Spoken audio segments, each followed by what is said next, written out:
I think at this point, it's good to know that it's all on me. I have the best partners that I could possibly have in mixed and men's. I couldn't ask for anything more. And going into 2024, I know that it's all on me. I have to be the best player I can be because there's no blaming of partners. It's like I'm so lucky to have these partners. There's so many players who are like, oh, well, I wish I had a better partner. I wish I had a better, especially in mixed. I wish I had a better partner. And I have none of those issues. I have great partners. I'm playing all the PPAs. I'm getting to play these great events. And it's just, I feel lucky to be in the position that I'm in to even go out there and play.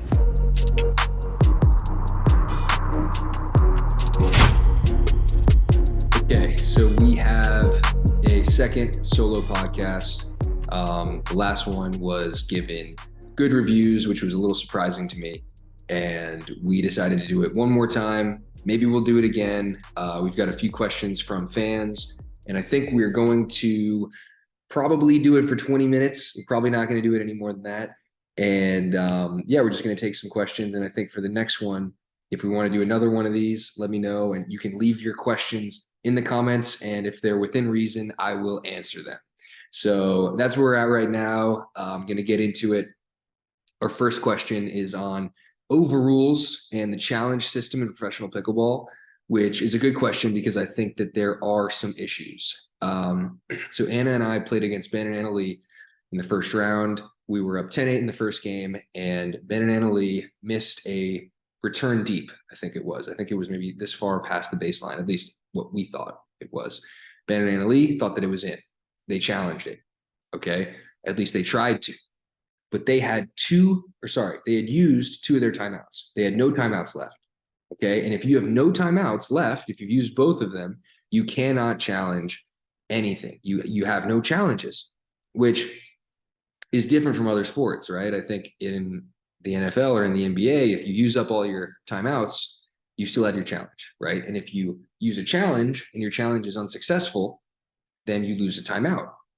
So it goes that way, but it doesn't go the other way. And I think in pickleball, if it was up to me and if it was my opinion, I think it would be that way because it didn't feel right that they had used both their timeouts and they weren't able to challenge that call. And there was people in the stand saying, oh, it was in, whatever, and Lee and Anna Lee thought that it was in.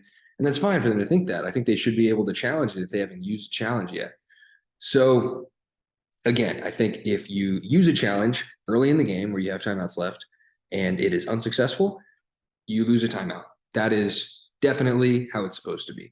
But if you have used both of your timeouts, I don't think that that means that you shouldn't be able to challenge.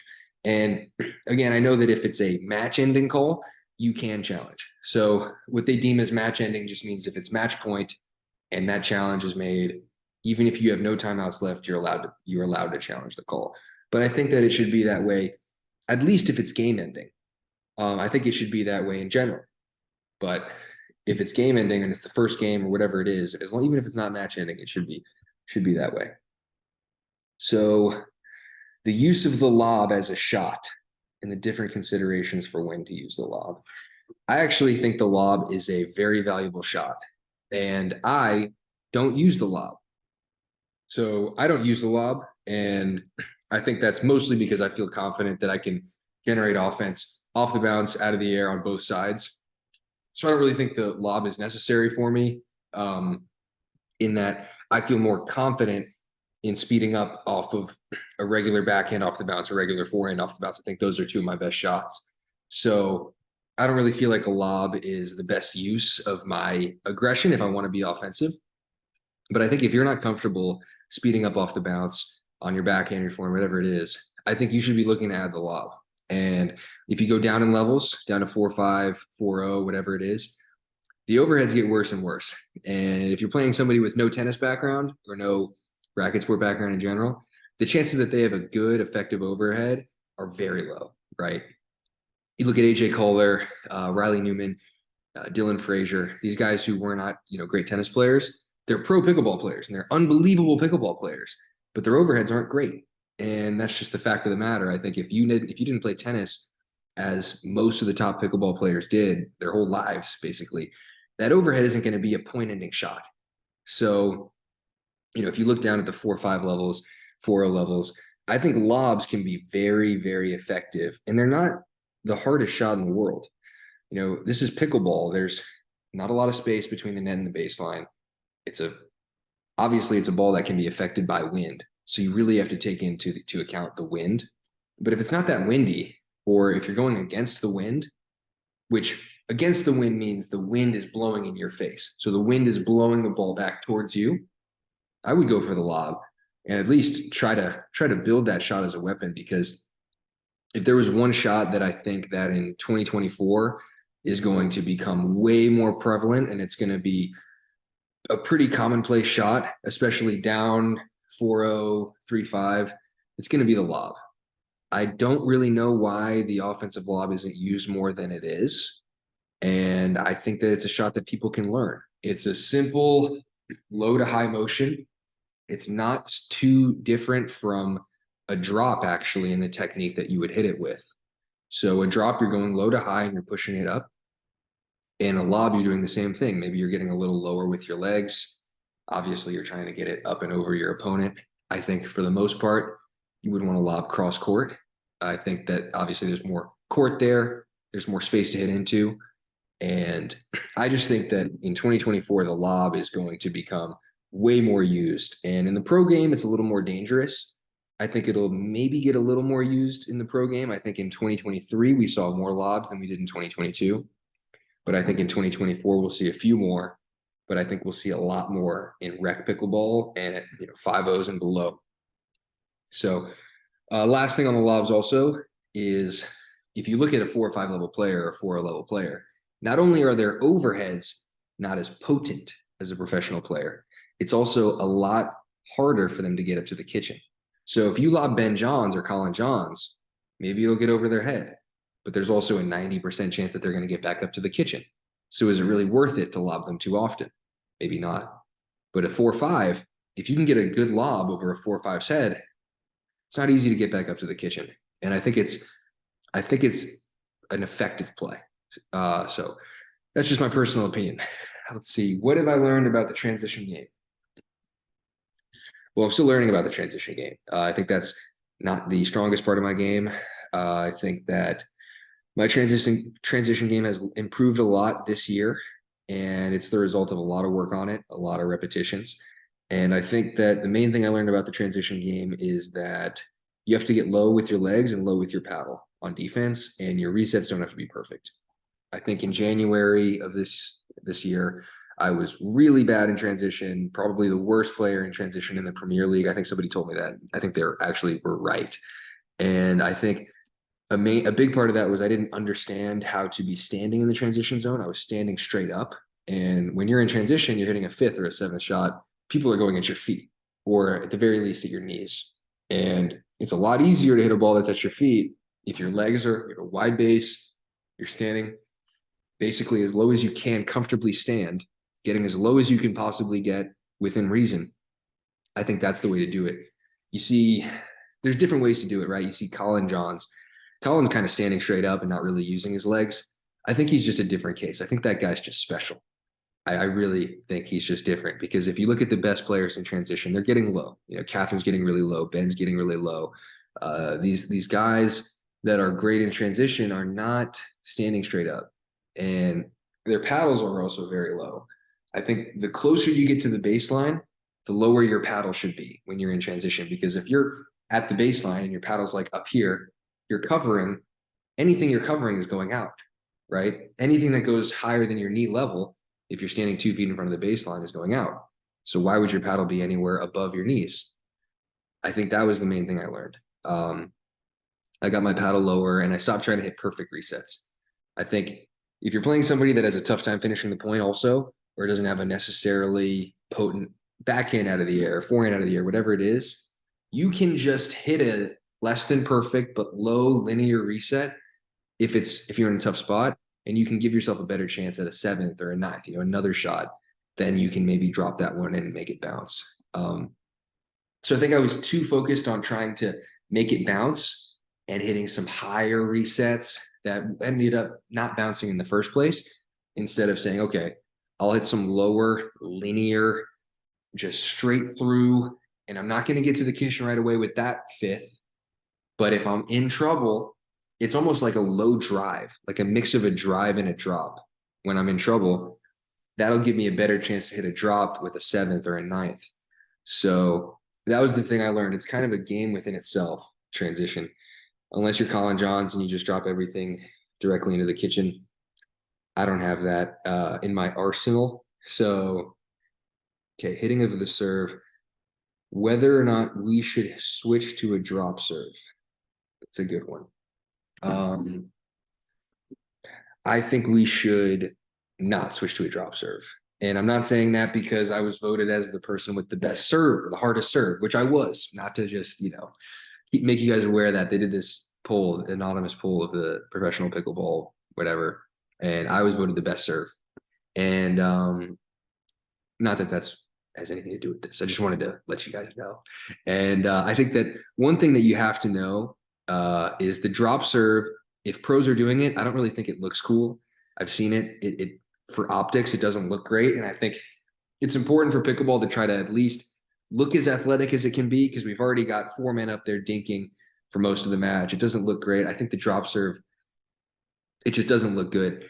And I think that having aggressive serving makes it so that there's some variance in the product that people are watching. So if everybody's just pushing their serves in, pushing their returns in, getting to the kitchen every single time, then these long dink rallies that are already bound to happen are happening even more often. And we're watching the same point over and over and over. So I think that there is a benefit to being able to hit the big serve and the drive, maybe one out of every 3 points. That's what happens. Just a big serve, big drive, and then a finishing post fifth, right? Something that's more exciting for fans to watch. And I think that's especially important in men's doubles. In men's doubles, we need things that are exciting because it's very, very repetitive in nature. And that does not, it's not necessarily conducive to a product that people want to watch. I think the most repetitive things are actually the things that people don't want to watch. They like excitement, variance, different things happening. So I think that you should be able to serve big, but I don't think you should be able to serve as big as we're currently serving. I think, we played against Deckel this weekend, and I think, again, this is not an issue that I have with Deckel. If they're not calling his serve, he by all means should be hitting the serve hard. And he's serving, I think, pretty high, but I don't think that he should, this is nothing against Deckel. If they're not, this is totally against the refs and the PPA for not calling it. I've always tried to serve hard, but within legality. And I think that if they're not calling the serves, then I don't think there's a reason why I wouldn't try to serve a little higher and try to push that limit. So that has nothing. And I think Ben's serve might have been a little high. I think that it's just something that needs to be regulated, and it's not on the players. I'll say it one more time, because if they're not going to stop you from using a white paddle, why wouldn't you use a white paddle? Right? I used a white paddle. So I'm not playing the moral high ground card here, right? I wouldn't do that. And I'm not saying that Deckel and Ben are serving too high and that that's the wrong thing to do, because if they're not calling it, you should do it. I think it's totally on the PPA and it's totally on the refs to become more strict with calling it and making sure that there is a very clear, just being more focused in terms of knowing exactly what's legal and exactly what's not. Because there's even been times where players have exaggerated the height of the serve in response to being annoyed by somebody else's serve being too high, and then it still doesn't get called because the refs are just not focusing on it. I don't think it's being focused on when they teach it to the refs. So there has been some interesting ideas, like maybe every serve has to be below the height of the net. So that controls for height, right? That means that Jaume Martinez can serve from here if it's below the height of the net, right? And then Deckel and I have to serve from down there. And we're all serving from the same height. So that could be, I think that could be a solution. But ultimately, I think the solution is just to make sure that we're very, very strict on it. And there can be certain different parts of the body that we use to make it easier for the refs to call it.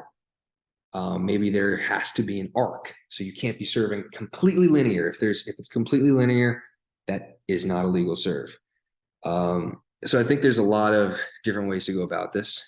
And I think we have to address it, because as long as something happens, we're good, because I don't think it can continue the way that it is right now, because I think pickleball wasn't meant for the serve to be a weapon. That was never the intention of the serve. That's why it's hit underhand. And again, I don't mind the serve being a little bit of a weapon, but it shouldn't be a game-breaking weapon that takes over an entire match, because I don't think that's in the nature of the sport. And that's coming from me. And my serve has broken plenty of games, especially mixed doubles. So obviously, I'm not biased. My serve is big, and I'm telling you, it should not be a weapon. So if that means anything, yeah, I think that should be looked at. So let's see, my backhand dink. So my backhand dink has gotten a lot of attention, a lot of questions. I think more people have asked me or talked to me about my backhand dink than any shot combined of mine. Maybe because I don't have that many notable shots, right, outside of the two-handed backhand dink. I think that I was probably the first person to dink with two hands like I do. I think there were other players, especially on the women's side, that dinked with two hands, but they didn't really dink the way I did.